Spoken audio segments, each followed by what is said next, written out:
Hello student, this side your chemistry teacher Isha Dhiman. आज हम class 9th का थर्ड चैप्टर है एटम एंड मॉलिक्यूल्स।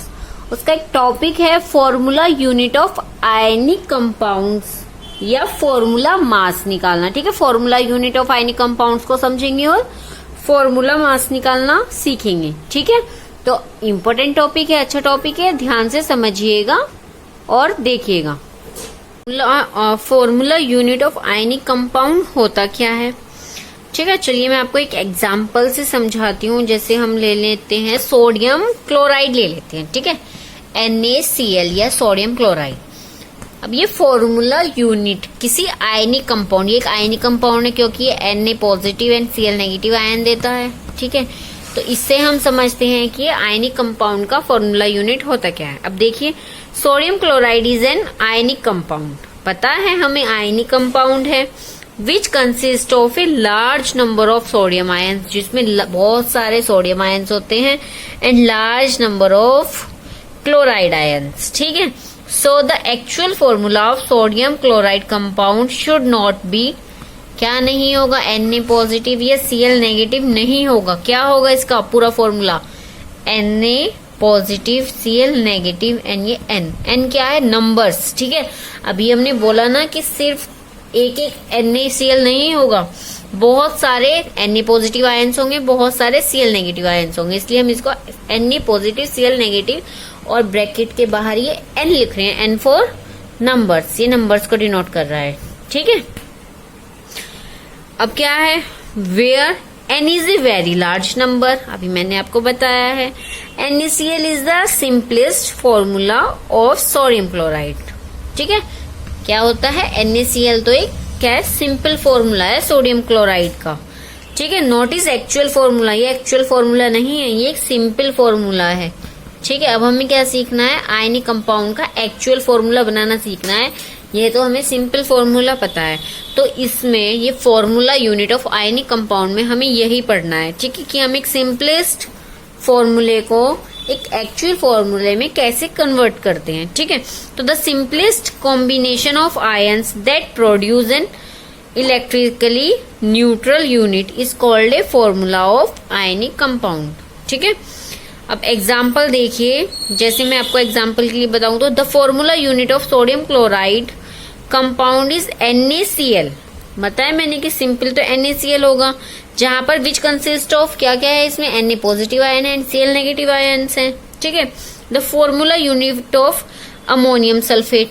अब अमोनियम सल्फेट है, क्या होता है अमोनियम सल्फेट, NaH4 का होल ट्वाइस SO4, ये क्या है अमोनियम, NH4 क्या है हमारा अमोनिया, SO4 क्या है सल्फेट, तो ये किसका फॉर्मूला हो गया, अमोनियम सल्फेट का फॉर्मूला हो गया है।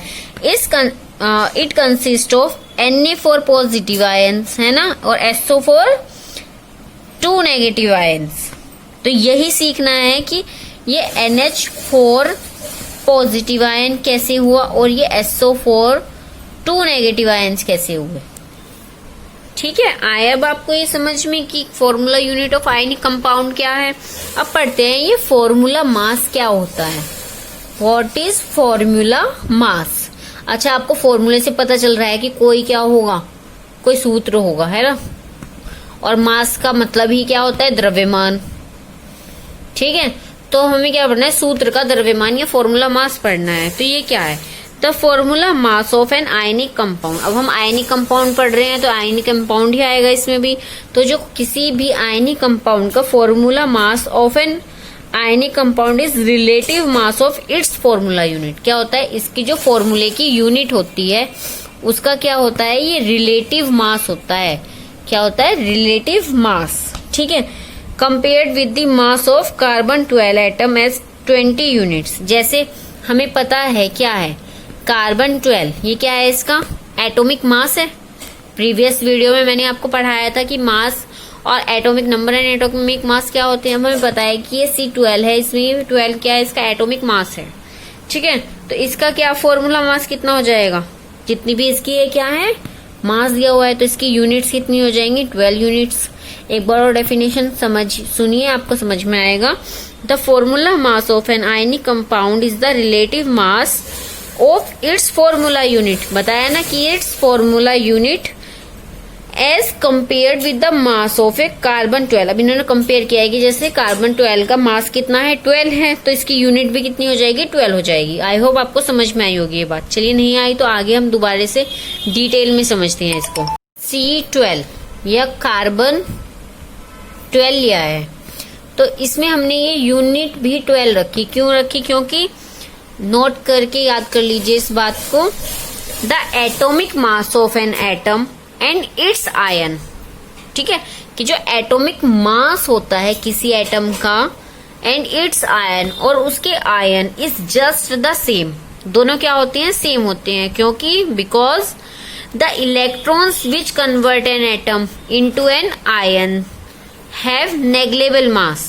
पता है ना कि जब इलेक्ट्रॉन्स क्या करते हैं? कन्वर्ट एन एटम, किसी एटम में कन्वर्ट होते हैं इनटू एन आयन, किसी आयन से, तो उनका मास क्या हो जाता है? नेग्लेबल हो जाता है, मतलब ना के बराबर हो जाता है। ठीक है। अच्छा, इससे रिलेटेड आपको क्वेश्चन कैसे मिलेगा वो समझिए। जैसे आपको कोई क्वेश्चन दे दिया, calculate the formula mass of potassium carbonate. Potassium carbonate K2CO3 है, पोटेशियम कार्बोनेट है। इसका अगर आपको दे दिया है कि फॉर्मूला मास निकालें, तो आप कैसे निकालोगे? अब भाई अगर K होता तो हम निकाल भी देते कि सिंपल K है, तो हमें पता है कि क्या है, जितने भी इसमें क्या होगा एटॉमिक मास होगा इतना, इसका क्या हो जाएगा? फॉर्मूला मास हो जाएगा। अभी पूरा इतना बड़ा दे दिया है K2CO3, तो इसका फॉर्मूला मास कैसे निकालेंगे? अब हमें पता है कि K का एटॉमिक मास या पोटेशियम का एटॉमिक मास कितना होता है? 39 यूनिट। ठीक है। और ऐसे ही क्या CO3 है, कार्बन का कितना होता है? 12 यूनिट। एंड ऑक्सीजन का कितना होता है? 16 यूनिट। पता है ना कैसे लिखते हैं? ये ऐसे लिखते हैं ना, K39, कार्बन 12, ठीक है, ऑक्सीजन 816। ठीक है, तो ये क्या हो गया? ये इसका फॉर्मूला मास निकालने के लिए पहले हमें सिंपल मास पता होना चाहिए कि कितना है। ठीक है, अब फॉर्मूला मास निकालने के लिए क्या करेंगे? एक फॉर्मूला मास निकालने का भी एक फॉर्मूला है, उसको याद कीजिए। क्या है? Formula mass is equals to mass of, क्या करेंगे? जितने भी हमें एटम्स दिए हुए हैं, क्या क्या है यहाँ पे? पोटेशियम एटम है, कार्बन एटम है, ऑक्सीजन एटम है, उन सबके एटम्स को प्लस कर दीजिए। ठीक है, उन सबके जितना भी उनका एटॉमिक मास है उसको प्लस कर दीजिए। तो इसका फॉर्मूला नोट कीजिए। फॉर्मूला क्या होगा? फॉर्मूला मास निकालने का फॉर्मूला है, formula mass is equals to mass of potassium, है ना, plus mass of carbon plus mass of oxygen. ठीक है, अब हमें पता है फॉर्मूला क्या था? K2CO3 था। यहाँ पर K के कितने हैं एटम्स? 2 एटम्स दिए हुए हैं, तो यहाँ पे हो जाएगा 2K। अब देखिए कार्बन के कितने एटम्स है? कार्बन का तो एक ही एटम है, तो यहाँ पे 1। ठीक है, ऑक्सीजन के कितने एटम्स दिए हुए हैं? ऑक्सीजन के 3 एटम्स दिए हुए हैं, तो 3O हो जाएगा। ठीक है, अब इन तीनों के मास को प्लस कर देंगे, ये इन तीनों के द्रव्यमान को क्या कर देंगे? प्लस कर देंगे। अब ये क्या है? 2 इसके इंटू में, तो 2 इंटू पोटेशियम का मास कितना था? 39। ठीक है, प्लस करना है, प्लस कार्बन का मास कितना था? 12 इंटू 1 हो जाएगा क्योंकि एक ही एटम है, प्लस। ठीक है, ऑक्सीजन का मास कितना था? 16 इंटू 3 हो जाएगा क्योंकि 3 एटम्स दिए हुए हैं, तो क्या हो जाएगा? 39 2 ज़ा 78, 12 1 ज़ा 12 एंड 16 3 ज़ा 48।